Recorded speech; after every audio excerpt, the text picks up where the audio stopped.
Hello everyone, welcome back to the channel. In this video, I'll show you how to fix RawTherapee if it keeps crashing on your Windows PC or laptop.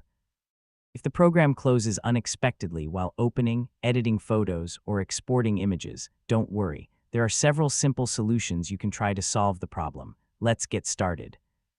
First, restart your computer and launch RawTherapee again. Temporary system issues can sometimes cause software crashes, and a quick restart may fix them.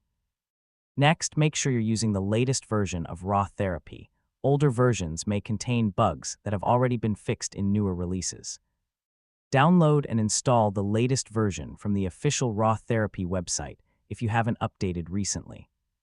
If RawTherapee crashes while editing large RAW files, check whether your computer has enough available memory.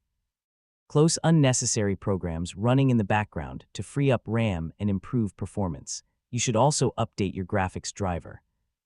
An outdated or corrupted graphics driver can cause editing software to crash, especially when displaying high-resolution images.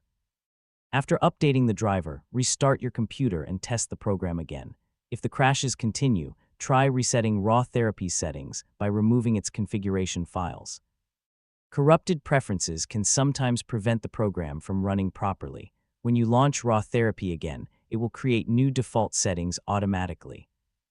Another solution is to uninstall RawTherapee completely, restart your PC, and then perform a fresh installation using the latest installer. This replaces any damaged program files that could be causing the crashes.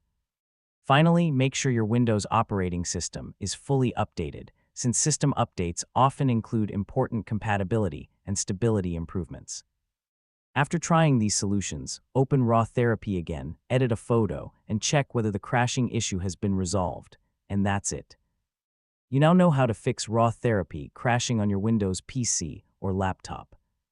If this tutorial helped you, don't forget to like the video, subscribe to the channel, and turn on notifications for more easy software troubleshooting tutorials. Thanks for watching, and I'll see you in the next video.